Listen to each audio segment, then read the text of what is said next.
Done. Thank you. All right. So, Cliff Tillotson, thank you. Well, thank you for having me. I just kind of wanted to start by saying that last week's presentation on the transmutation of desire by Lysith, I found it very, very compelling, and many of the ideas stayed with me through the week. In particular, one of the ideas that really struck me was that it's not the body that creates desire, it's desire which manifests the body. And I found that to be quite an interesting, thought-provoking idea. The other idea that stuck with me was her reminder to us that it's kama, desire, which is the fourth principle of human nature. And therefore, it seems that that particular principle of desire or kama, everything else pivots around it. It's very, very critical to understand the nature of desire. And I started to think that in some ways, all of the Buddha's public teaching really surrounding the Four Noble Truths is all about desire. The first noble truth is how we get entangled in the world and therefore create suffering for ourselves. And the reason is the second noble truth, which is desire. But he gives us hope in the third of the noble truths by saying it's possible to end this tanha, this desire, this cessation. We can have cessation of this desire. And I think the fourth noble truth is how to do it, which is to transmute that desire. I've always found really intriguing the first sentence of the portrait of the self-governed sage in the second chapter of the Bhagavad Gita, where Krishna says that a man is said to be confirmed, or a person, not a man, any human being is said to be confirmed in spiritual knowledge when they forsake every desire which enters the heart and of themselves are happy and content in the self and through the self. And so this statement by Krishna opening up the self-governed sage begs the question, okay, there are these desires that enter the heart. Well, is there another kind of desire that is generated, germinated, gestated in the heart? And how is it possible to tap that kind of desire? And I think today's topic on Dhyana and Maunam really, I think, is a key to being able to change perhaps the polarity of desire, and instead of always being beset by desires which are entering the heart, to begin to develop desires in the heart itself, and therefore get freed from the circle or the cycle of suffering that we human beings find ourselves on. Before I kind of get into the subject, though, I wanted to kind of share a little story, if I could. Jonathan and I, we lived on the same communal property for over 20 years in Santa Barbara, and we each had a daughter of the same age. And one evening, my daughter actually is named Sandhya, which means evening or twilight. I was carrying my daughter, who was 2 years old at the time, over to visit Jonathan's daughter, Usha, and in my arms. And it was starting to get dark. And Sandhya looked at me as I was holding her. And she says, "You know, Daddy, it's so dark. No one's going to see my beautiful eyes." And I just thought that was the funniest thing to say. But in reflection later, fortunately, she didn't grow up to be a vain person. I started to realize that this sense of self, the sense of identity that we get, is that we all generally have. For the most part, it's imposed upon us from the outside. All these, our name, our various aspects of our form that we identify with, our traits of our personality, in many ways, they're due to observations of us by others that we inherit and therefore form an identity around it.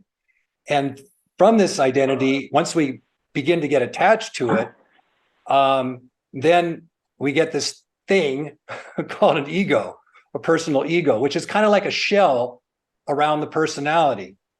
And the ego is kind of it's this centripetal gravitational force that we all have. And if we say are, attached to fame and we are, say, vain, we have this kind of like pulling force of vanity, I guess. Also, if we want to try and pull resources toward ourselves, we have this desire for wealth. It's that that form of greed that the ego develops. And likewise, if we want to control everything, and control can be a really subtle thing, it begins to we develop this thirst for power. So this ego becomes this big obstacle to any efforts to tread a spiritual path and to know ourselves. And I think in many ways, the ideas of Dana, Dhyana, and Mauna are key for, let's say, transmuting desire and dissolving the ego. Dana and Dhyana are two of the portals in the voice of the silence. Dana is charity and love immortal. It's the first of the portals. Dhyana is the golden gate, which once opened leads the Narjal to the realm of Sat eternal and its ceaseless contemplation. It's the sixth of the virtues. Mauna is not, or I mean, of the portals, but Mauna isn't one of the keys or the portals, but I think it's relevant to all of them, all seven. And there's these wonderful articles that are now in the Theosophical magazine that Mr. Gradine has put out about Pythagoras, and apparently to join Pythagoras' school, one needed to be kind of a probationer for 5 years, and during those 5 years, one had to practice Mauna, or silence. And it was only after those 5 years of being in silence that one could be admitted to Pythagoras' school formally. And likewise, I think all the mystery schools really, really emphasized a strong probationary period of silence. I wanted to share a few stories about someone who exemplified Mauna.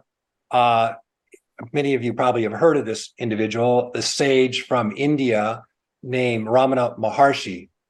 And his teaching was really about Mauna and how to gain that inner silence. So he was born in South India back in the late 1800s. And at the age of 16, he felt that he was going to die. And so he said, oh, well, I guess I'm going to die. And so he basically lay down on his bedroom floor. I've actually been there and laid down on that floor. It was my wife and I went there. It was quite an experience. And he died. He felt like he had died. And from that death experience, he became this changed person. He heard about this mountain, also in South India, called Arunachala. He thought it was a mythical mountain where the gods lived, but he found out it was actually had a real existence. So shortly after this death experience, he just snuck out, got on a train with a few coins, and went to Tiruvannamalai, where Arunachala is, and stayed in the temple there for a while. He went down into like a basement area and just was completely abstracted from his body and meditating and for many, many days without anyone knowing it. And the ants were crawling all over him and other creatures and eating his legs and stuff. Finally, one of the sadhus there saw him and brought him food, the prasad, the offerings, and started to force feed him. Eventually, they moved him out of this storeroom And he spent a number of years, at least 5 years, on the mountain of Arunachala, primarily in various caves, not speaking at all. Finally, someone gave him a chalkboard, and they would ask questions, and he would write answers to them. And he was called the silent monk. And one great philosopher of the time, Ganapati Muni, is the one who gave him the name Ramana Maharshi. People would come to him throughout his life, mainly just to be in his presence. But the thing about him that is interesting, when you read, he hardly wrote anything, but you read all these reminiscences about him, is that if you ask yourself, what would a human being be like that had no ego, that was completely without a personal sense of self? And in all the contexts, because he started speaking, actually, Ramana, his answers to questions, and the way he acted in various contexts, it would be like, this is how someone with no personal ego would act. So it's really quite a wonderful study, is to study the life of Ramana Maharshi, in that it gives a possibility for one, through the practice of Mauna, to slowly dissolve the personal ego. His teaching really was to ask the question, who am I? Over and over, constantly, to be asking that question as if it is like a vibration in one's heart. Or like in Indian music, below the tabla and the sitar, there's another instrument that just plays a tone, kind of a drone sound. That question of asking, who am I, is what Ramana's teaching is about. And it allows us, through dhyana, through meditation on this particular question, to slowly dissolve the personal ego. But if you think about dana as the beginning of the path, and it's prajna, which is the end, which I think it says prajna, which makes of a man a god, creating him a bodhisattva, son of the dhyanis. This is the end. So what one could strive to do to slowly dissolve the personal ego is to create in one's own life a vertical dialectic, that one's life becomes a vertical dialectic, in that one enters the world with dhyana, with compassion, with caring, but that through that, it's a inaction in action. And then one retreats from the world consciously through dhyana, and pulls back, and that would be action in inaction. And through this process, one could slowly, over time, dissolve the personal ego, and begin to generate in other words, change the polarity of desire in one's life, and begin to generate or germinate deep desires that are not gravitational or centripetal, but more centrifugal. Like in some of the readings, I think the one by the Buddha, where it talks about pervading the whole world with compassion. So anyways, those are a few thoughts just to get the ball rolling. I want to just leave you with the question, is, if one was to think of the greatest desire that a human being could generate or germinate or gestate in one's heart, what would it be?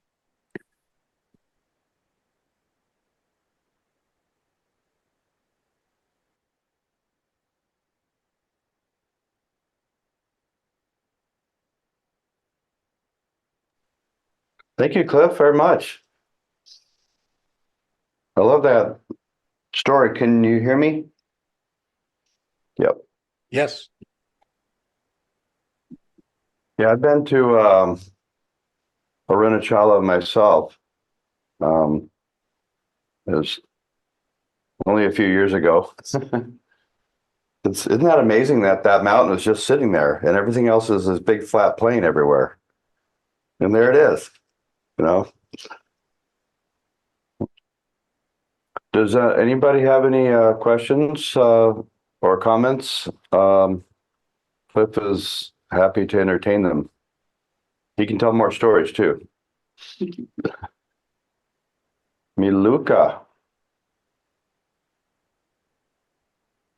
Hi, thank you. Very, very interesting. And I was thinking when you were talking about silence, that the different type of rule of silence, according to what I also read, that sometimes it's not necessarily that you have to be silent, but more silent to the secrets of the school, of the esoteric school of the Pythagorean. It was like certain conduct. They just teach you that discipline, that there's certain things you should never talk about it in public. And then when you were talking about silence, that he came into come into the room and never say anything. HPV talks about that there are people that just walk into the room, they don't have to say a word, and they just color the day, color the person, because their presence and the magnetism is so favorable, so positive, that it could transform. It's almost like healing whatever they are. So I thought of maybe that's what you were talking about it when you were talking about, that he never spoke for so many years. Yeah, exactly. I mean, it was his presence, there's actually books about his presence. The people would come to him sometimes with many, many, many questions, but once they sat at his feet in the hall, their questions most often would just evaporate, and they would be experiencing this deeper realm of being, of blissful being, being around him.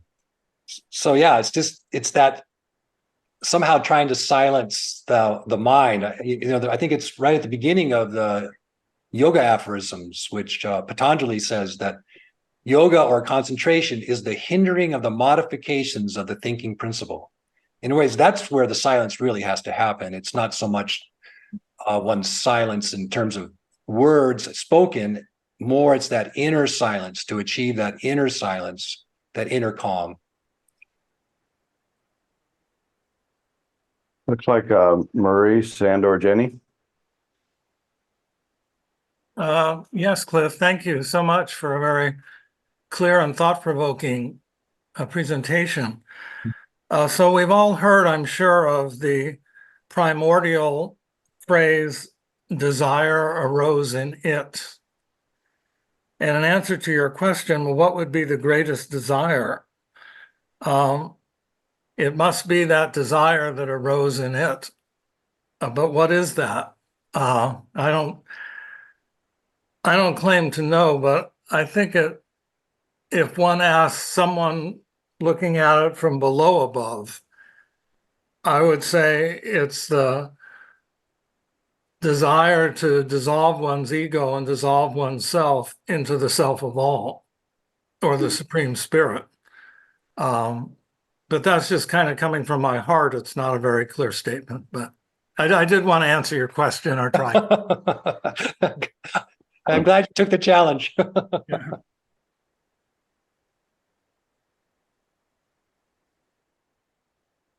How about Judy?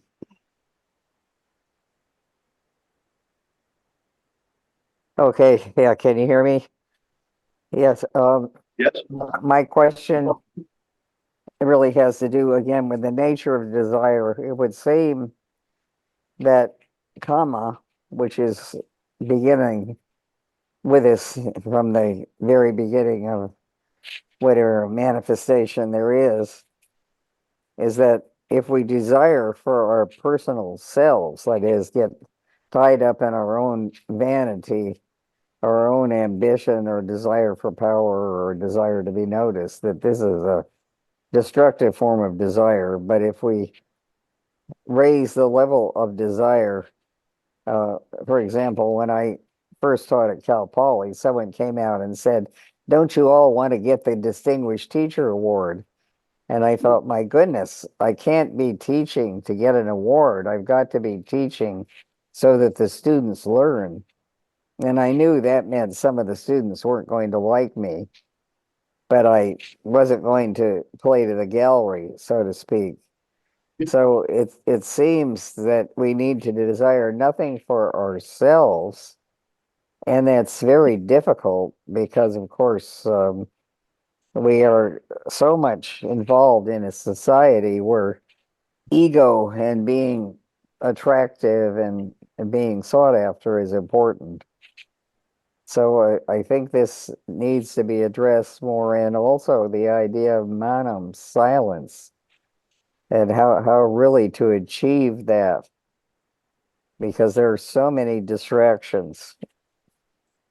So if you could address that a little further. Well, I think what you're saying is, I don't know how to really address it any further. I completely agree with what you're saying, though, Judy. It's the challenges of modern life.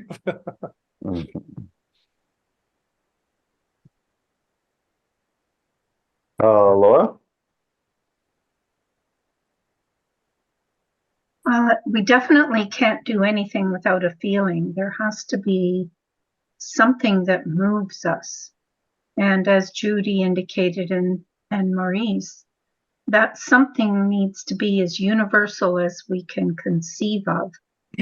So it seems that as we evolve, and as we become more aware, that our desire is purified, which means maybe it's more universal.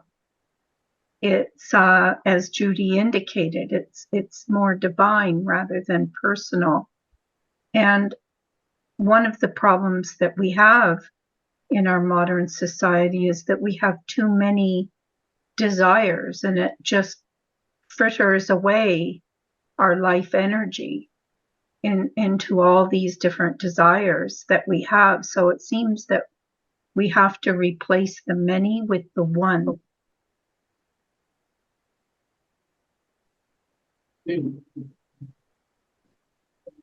Yeah, simplification of desires.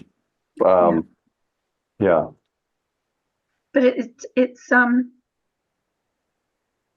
it's very difficult because we always have to self-examine that we think that our desire is universal, and then karma shows us that it's not quite there yet. So we have to take a further step. But and a recognition that we can always be, while we're in a body, we can be deluded. And so we have to be constantly checking ourselves through karma. Because what my idea of the highest desire today might change tomorrow or the next as I become more aware. And again, that comes down to Patanjali's, I think.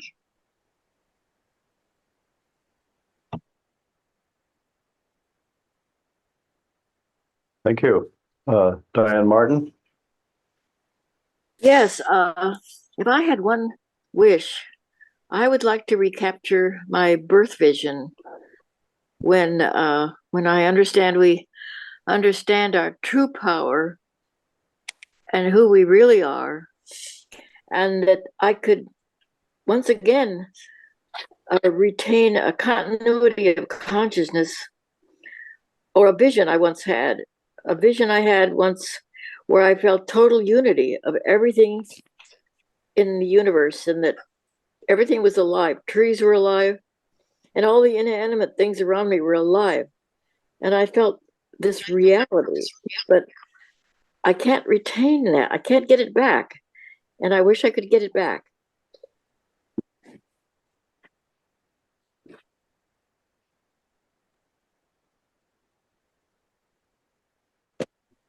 Okay, thank you. David?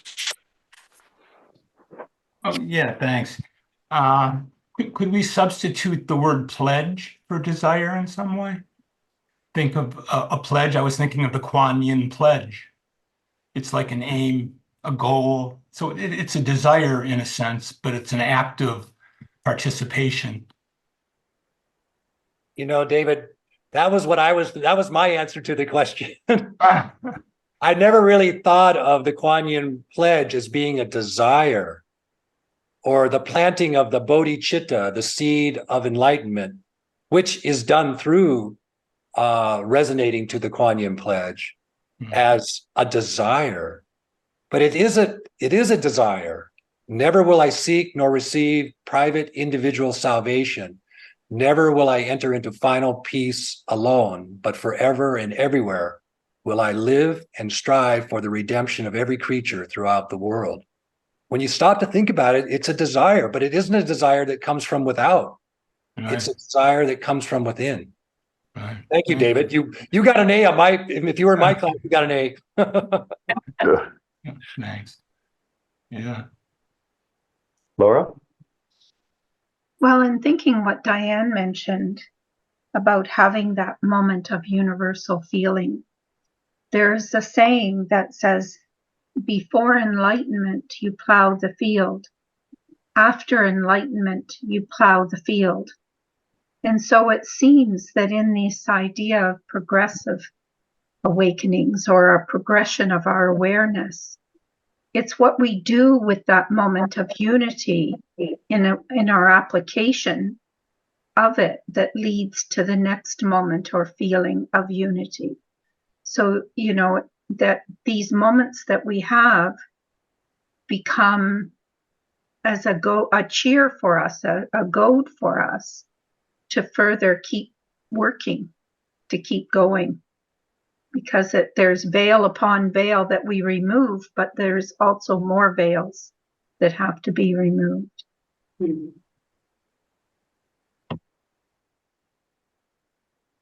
I was Thank thinking when Diane was speaking too, that vision that we've all had, you know, moments of inspiration or intuition or vision of the higher, but the longing to have that vision again so that we can share it with others who are confused, struggling, suffering.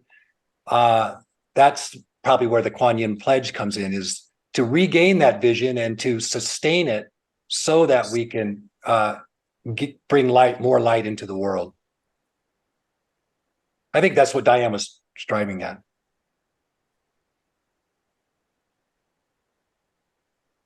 Well, if I had a question about, we've got, Vina. You're muted. There you go. Could you unmute yourself, Yes. Vina? Hi, Cliff. Thank you so much for great presentation and great comments. I was just wondering about the relationship between Dhanam and Maunam. And desire as well. So Dhanam, the charity, comes from the pure desire to help. But then Maunam is to give in silence. Can you say something more about it? Because if I really tout what I'm giving, is that takes away from my Dhanam. Did you say the word tout?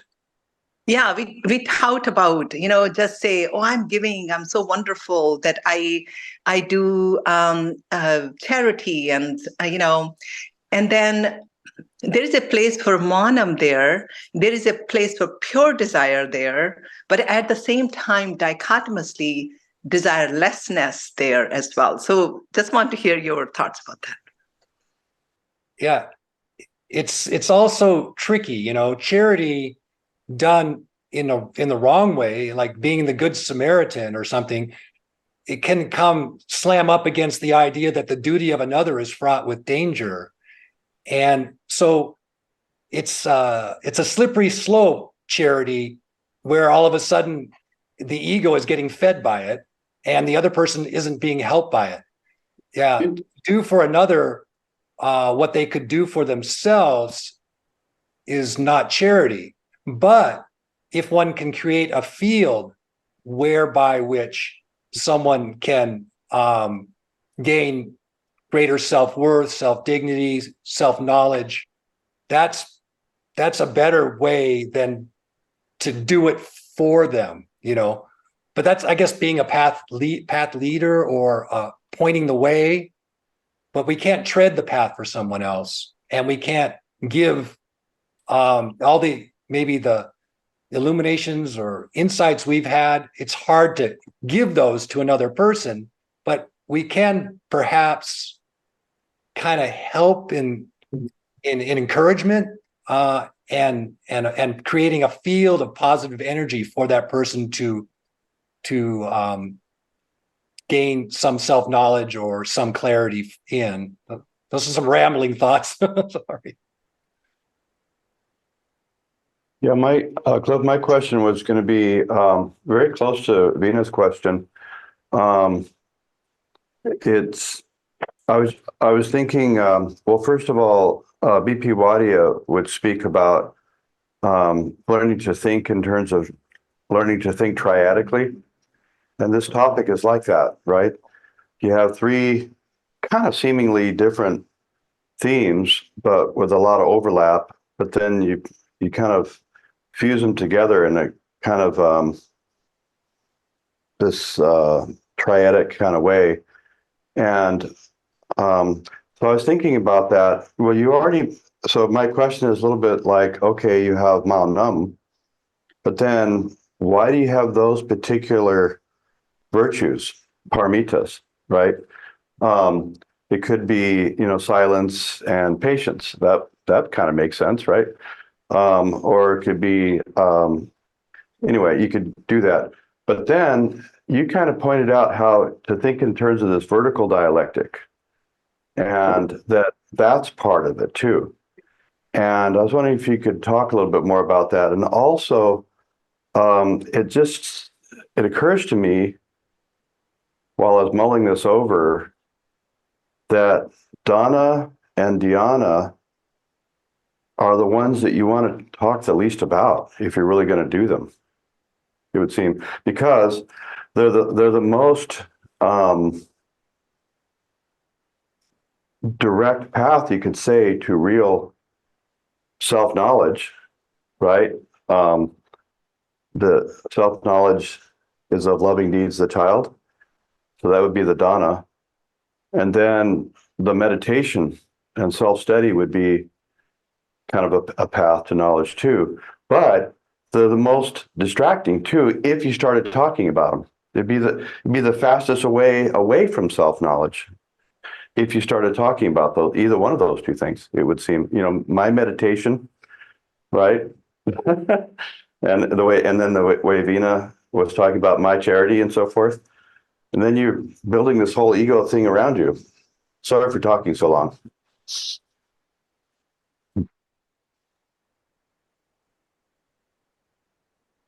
Maybe one way I could answer or throw some thought on that subject is I really like the idea of this. This is kind of like a mysterious triad here. And why is Mauna, what's Mauna as part of it?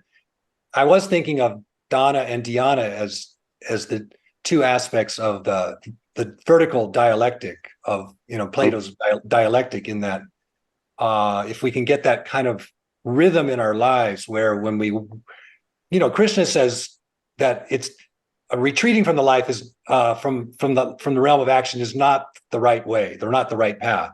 But we have to do action in the right way.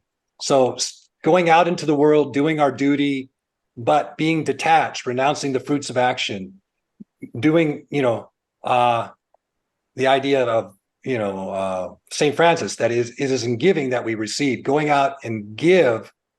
By going out into the world with the intention of making the world a better place, that is practicing Dana. But then not to get stuck like Brer Rabbit does with the tar baby. We have to renounce everything and then retreat back to as deep a realm as we can get within ourselves through dhyana, and Ramana would advise by asking the question, who am I? So I'm out here in Hawaii right now, and I'm looking out my door and I'm seeing all these coconut trees. And I was thinking that the coconut could be kind of a good symbols for this, in that inside the coconut, there's this wonderful, nourishing water, coconut water, and also the meat of the coconut. So how does one get to that? And there's two ways to do it. There's the way that the Buddha first tried, which was asceticism, which is basically taking a hammer to the coconut and breaking the shell to get to the nourishing liquid and meat of the coconut inside. But there's another way of opening up that coconut, and that is to allow it to sprout and let the sprout inside the coconut turn into these great coconut trees. And I think that process of gestating that kind of universal desire to be a benefit to others in the world, and then to practice this movement, this in-breathing and out-breathing naturally in one's daily life. And Pythagoras really recommended that, in reviewing the day and letting go, and then starting the day in the right way, so that we get this kind of movement that we feel in our days, where we're entering the world and we're retreating the world. We're entering and retreating, but by doing that for years and years and years, we can, with this idea of silence, and this idea of silence could be trying to resonate to the Om, or as Maurice was saying, the desire that first arose in it. We can slowly, let go of all these outer things and see our real place as who we are and what our purpose is in the world.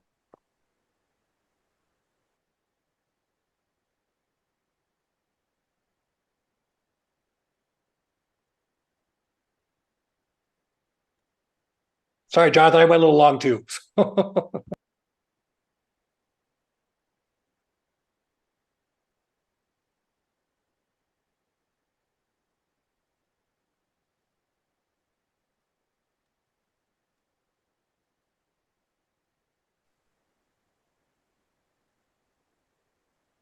Judy. Yes, I just thought I'd bring up another idea. What role does Dharana have in relation to Dana and Dhyana? Dharana, which I understand is really the freezing of the lower vehicle.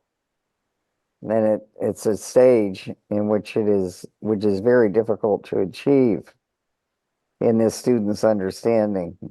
It's in the voice of the silence. I wonder if we could address that. Because the silence has got to be complete according to Light on the Path, if one is going to eventually transform oneself, transform one's desires into a higher duty for humankind. So I think that needs to be addressed a little further. Maybe someone could help me with that.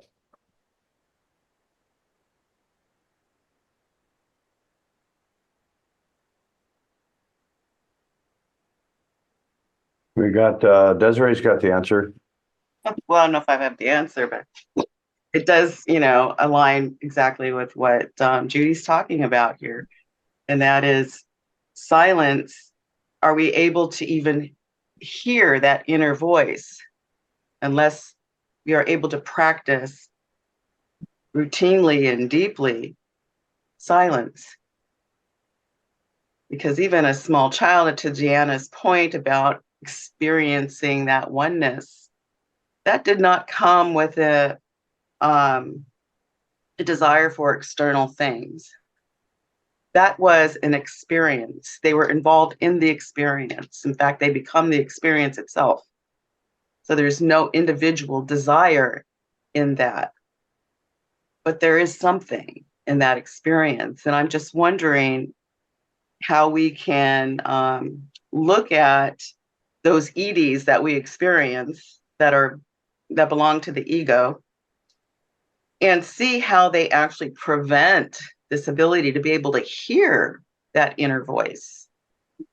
And that's why in this dharana, that dharana is so important, because that individual is now focusing on all of these abstractions, on focusing on at least one abstractions, but they are abstractions that are completely unconnected to the senses.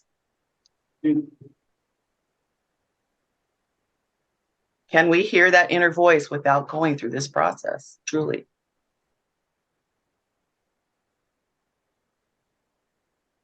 Good question. Yes.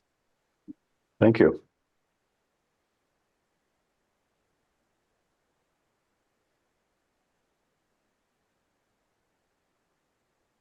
I have another question, and you've addressed this in your presentation, Cliff, but it seems that Ramana Maharshi is saying to always be going back, beyond in this question of who am I and who is the self. So whatever concept we get,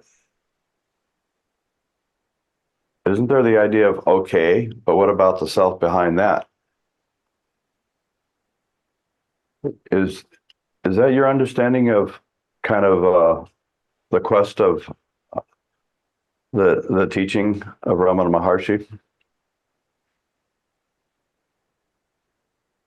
I think I don't really know exactly, but I think it's a means by which the mind turns back on itself, becomes self-reflective.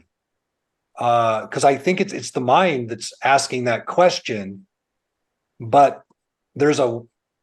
then the mind, by asking the question, somehow distracts itself from the outer world enough for enough time that it can slowly begin to be aware that there's a witness to one's thoughts that is not the mind. And so one can slowly, the mind, I think it's a way of maybe taming the mind, calming the mind, so that the mind can be more aware of that deeper realm, which is the Atma Buddhi in us. There was a really good book by a Buddhist abbot who decided to practice that actually leave his monastery. He was the head of the monastery and practice exactly the path of renunciation that the Buddha did. So he gave up. He didn't tell anybody that he was leaving the monastery, which there was many monks there, and he just left everything and went out into the world. And I think the book is called something about the world is a beautiful place, or something like that. I can't remember quite the name of the book. It's a short little book, but he said in that book that one of the monks came back from England, and he was at the subway in England, and they had these hats for sale that said "Mind the Gap," which meant to be careful not to fall into the tracks of the subway. But so this disciple brought this hat back for the abbot and gave it to him, and he thought that hat was a really good clue in that by the mind turning itself back on itself. The mind is full of clouds, let's say, all these emotions and thoughts that run through it. But if we have the mind turn back on itself, it can begin to see the gaps between the clouds to this deeper realm that the Dalai Lama talks about, that ultimately the mind is pure light. I remember him saying that when he was in Santa Barbara, and I just like, what? The mind is pure light? But there's that realm that influences the mind, consciousness, this universal consciousness, which is very much connected with light, the nature of light. And if we turn the mind back on itself, we can begin to see through those clouds, or the gaps in those clouds, to that deeper realm. And I think that's what Rama is striving or trying to get us to do, is to unhinge ourselves from the outer world. Monica? Yes, Cliff, thank you for this. I've been trying to formulate this question, and I think everybody that's asked a question somehow touched on it.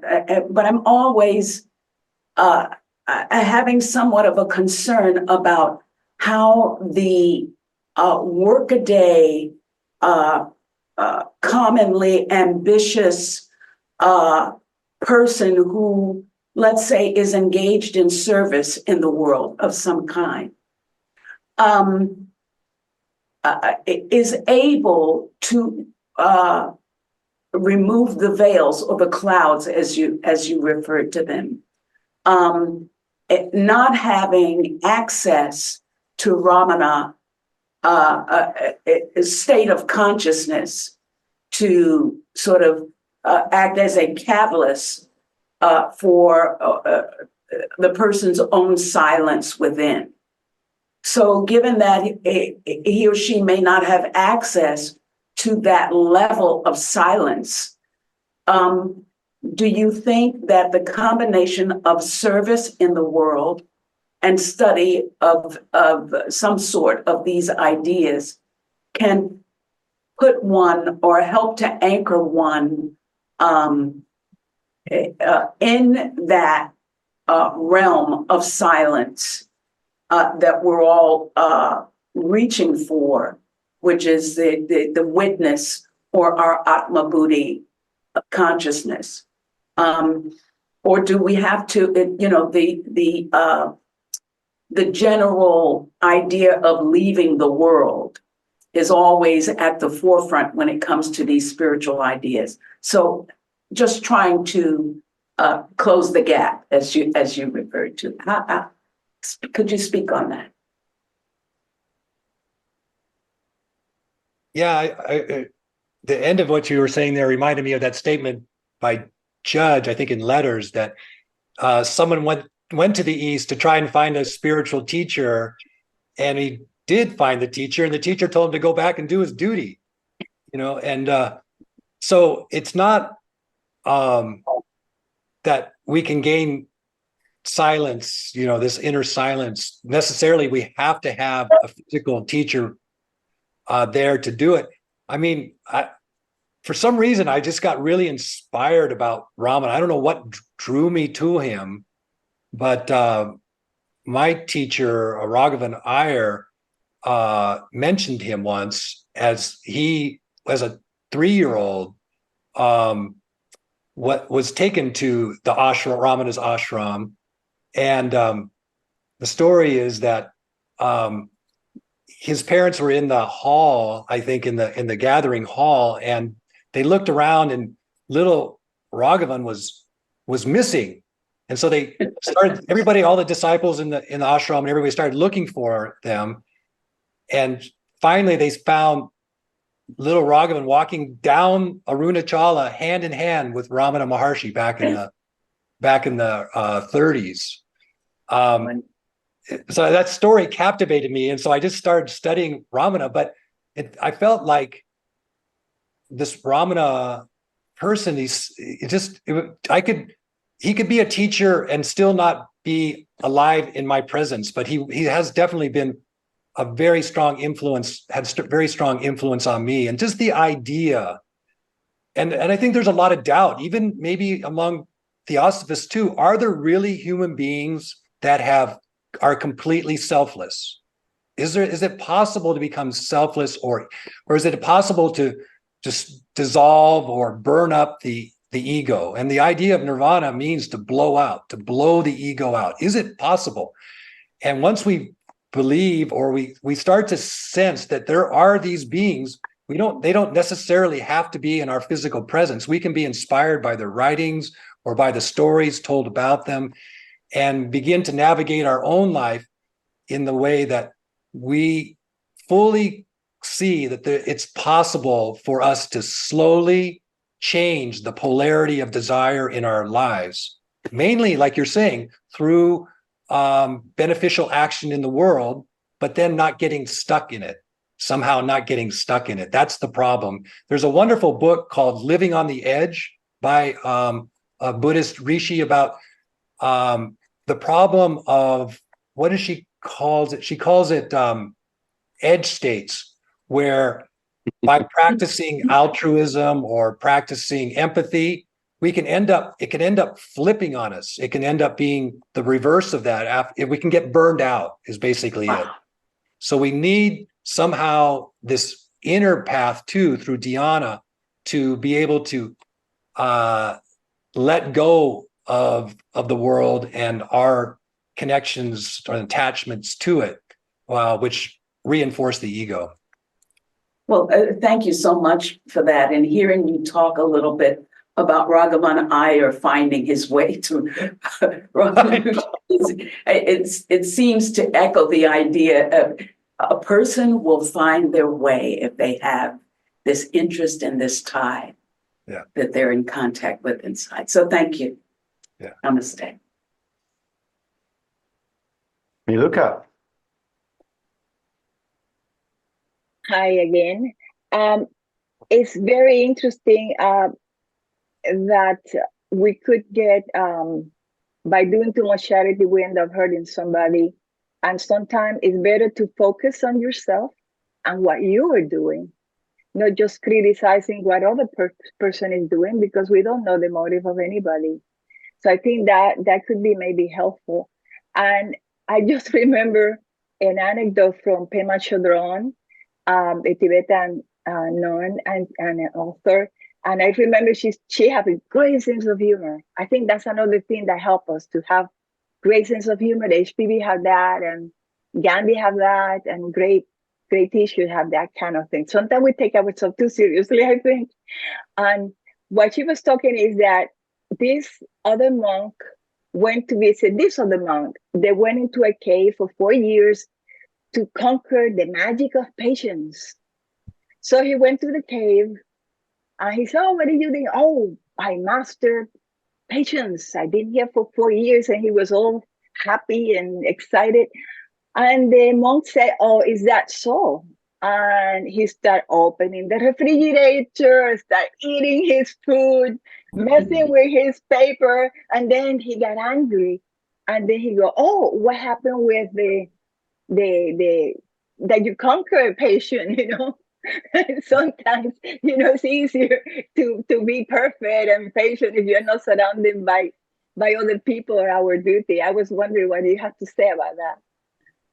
I think you're right on, actually. The more one can get free of the ego, the lighter one is, the more joyful one is, the more one's sense of humor grows. And that was one of the marks of Ramana, is he had a tremendous sense of humor. And one of the books that I loved reading about Ramana and the ashram is this book here called Living by the Words of Bhagavan, by one of his disciples, Anamali Swami, who was the contractor of the ashram. He did all the buildings. And when you read these stories about how the ashram functioned and how these building projects happen, they're hilarious. They're absolutely so funny. It's just like a comedy scene. One of my favorite stories in it is that they wanted to build a shed for their cow, Lakshmi. And so Ramana's brother, who was named Chinnaswamy, he was small, so the little Swami, said, "Okay, Anamali, you're going to build this little tiny cow shed over here." And so, because that's all the money we have, we can only build a small one. And then, so before Anamali got started on it, Ramana, or they also called him Bhagavan back then, all the disciples came up to Anamali and said, "No, we're not going to do that. We're going to build this cow shed over here, and it's going to be about 6 times as big. And go ahead and build this. And if Chinnaswamy asks you why you're doing it, don't say I said anything. Say it was your idea." So it was like Ramana was setting up this clash of egos. And it created this whole dilemma and this whole mess. And Ramana just sat back, bemused, and just kind of watched it. But in a way, it's many of the things in the ashram were to set up opportunities for the ego to be faced and dealt with, and ultimately destroyed, but in a completely hilarious manner. Ultimately, the money came in, the big cow shed was built, all these cows came, it was all very appropriate. But it's a hilarious story. I'm sorry, I went off on a tangent just because of your mentioning about how, cheerful really this process can be. It's not all just dour and bleak, right? Yeah. Cool.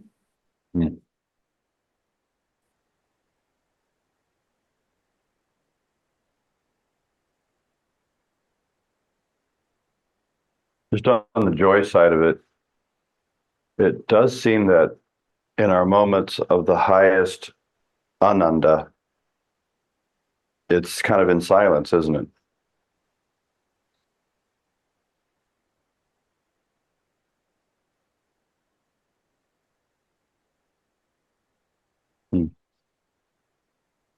Can you say something about equilibrium? Because sometimes, we get so much up there in space with our the intellect.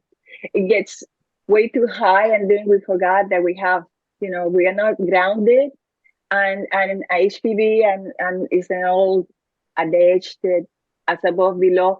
How can we do that? Because I think that's one of the problems I think we as a students sometimes have. How can we balance that?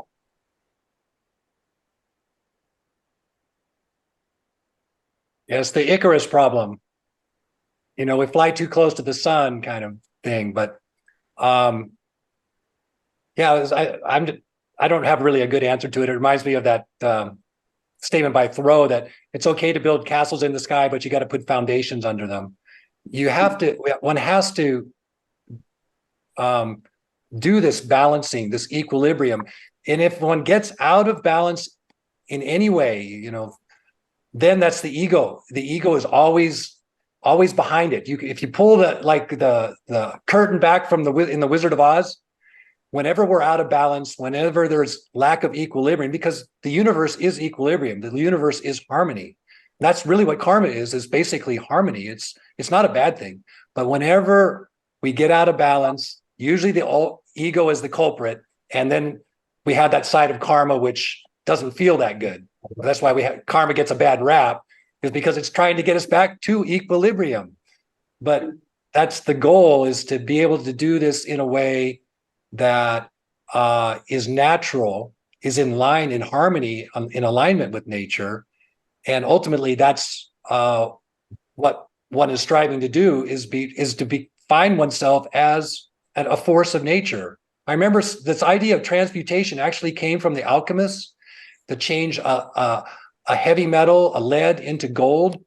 And it's like, I remember hearing a talk by Elton Hall on alchemy. And in it, he said that know thyself and study nature are the same, two sides of the same coin. That ultimately we are one with nature. That's why we're in so much trouble right now as the human race, is because we're so not in harmony, not in equilibrium with nature. It's that movie Koyaanisqatsi, that was made by a long time ago, which was meant to be out of harmony with nature.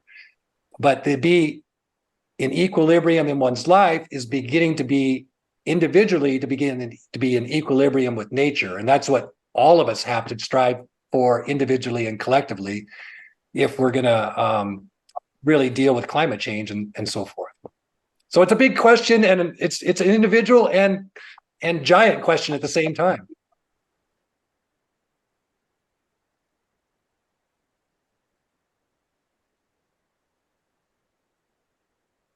Would you say, I'm just thinking of like when a person really is in nature, even though there are sounds, you might hear the wind blow or the ocean or just birds or something. It's just an incredible silence, even though the sounds are there, but still it's really clear that the backdrop of everything is silence. You just feel it, and to find that silence within, is that part of helping nature and working on with her, would you say? Mhm. I think you're really right. I mean, when you study the transcendentalists, Thoreau and Emerson and so forth, their attunement to nature is just so incredible. And yeah, it's like it's a silence, but there's a vibration to it, to nature. Like out here in the Hawaiian Islands, we have the trade winds, and I'm hearing them right now. And actually, when you listen to the trade winds, it's like they blow and then they stop and then they blow again. It's not like a steady wind. It's more like this breeze. So you actually get a sense that nature breathes. Nature is breathing when it does. With the trade winds, there's this breathing to nature, and we are mirroring that somehow as a form of nature that is breathing all the time. We are also doing this cyclic thing of in breathing and out breathing, and nature does it too. But the more one's in nature alone, in particular, one does sense that this pregnant silence to it that you're talking about, Jonathan.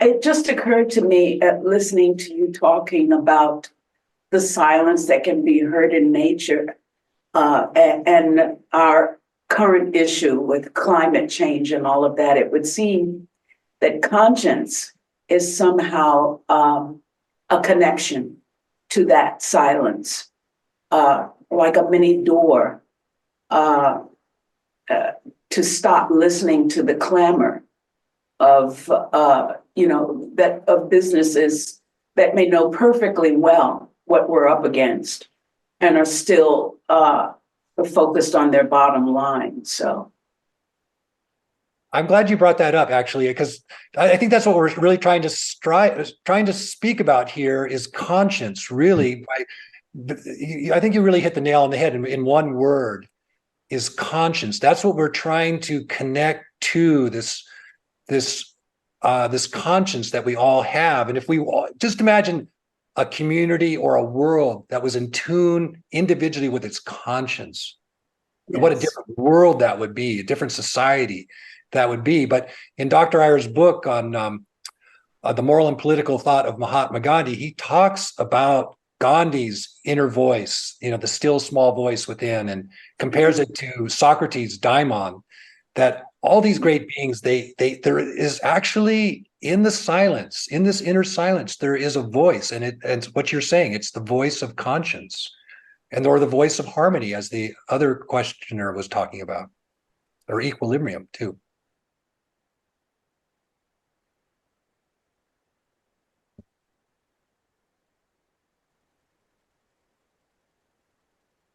Desiree mentioned that too, is that it was perhaps this inner voice, still small voice, can really only be heard in the silence.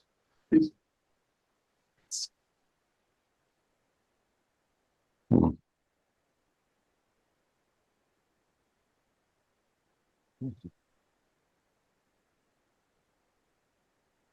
When do you find it easier to get that silent, during the daytime or nighttime?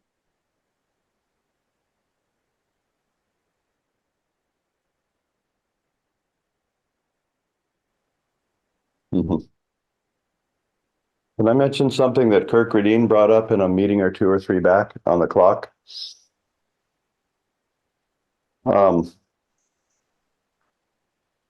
He was saying that I think if I remember the way he said it, is that if you establish a point of silence in the morning,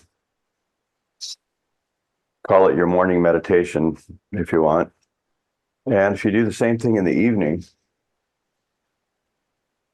you're establishing 2 points. But then If you establish a middle point in the middle of the day, that's doing something even more.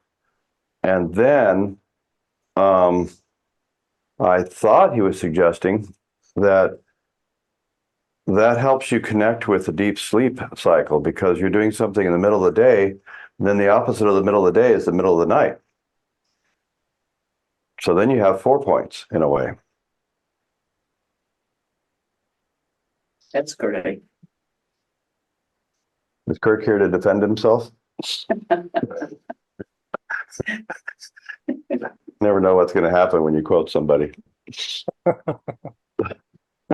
That's not what I meant.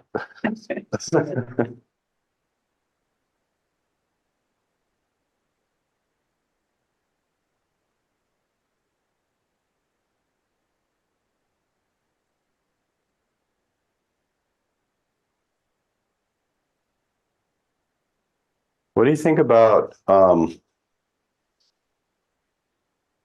silence in relation to, I guess, the sacred nature of speech?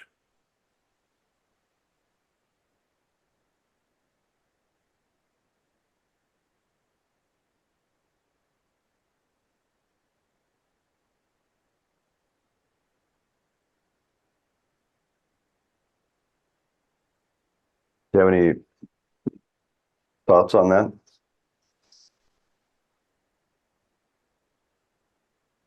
I mean, you've been demonstrating it the whole time. Are you asking me? I was hoping to just practice Mauna here and do my little spiel and then stay quiet for the rest of the hour. And I'm talking way more than I wanted to. I hope someone else can answer that question.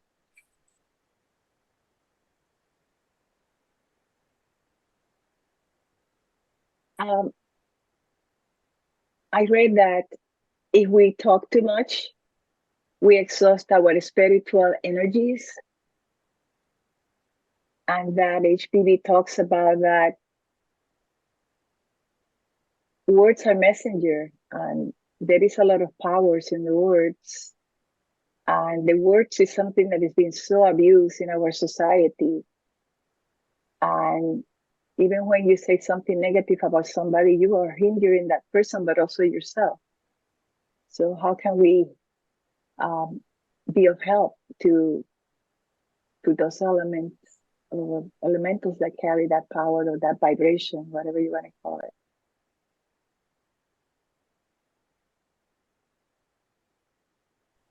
I didn't hear all of that. I heard the part about words are messengers. And then what did you said something about a vibration. I didn't hear everything, Maluka, sorry. Yeah, no, I was trying to think that there is a lot of abuse of the use of words. Yes. And that when you talk or say something, even about yourself, let's say somebody says something negative about you and you repeat it. I was told a long time ago by a person that I respect the most, a philosopher, said, don't you repeat it. Because words have power. And then there is a book about the 4 agreements.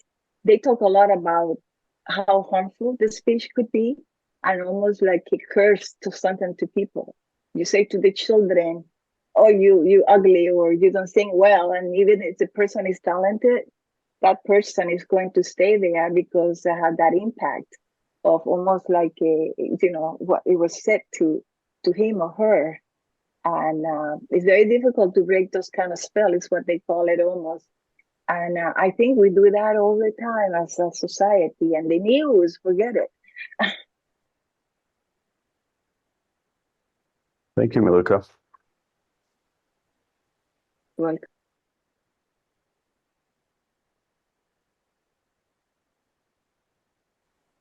It does seem that gestation, Cliff mentioned gestation quite a bit, and germination, and I think there was another word that started with G. Anyway, just the idea of cultivating a seed, like a seed thought, and not necessarily share it. They could share it, when they're ready. that is a way of really offering something really to humanity. If you really are working on a thought or developing kind of a theme for meditation, kind of a continuity, yes, there will come a time where that tree will bear fruit, but perhaps to think of it like a tree, and that it's got to kind of unfold in its own time. That might be part of. In other words, if a person is really interested in Dhyana, really wants to help, right? Then this idea of gestation and but in silence, because all gestation is in silence, right? So.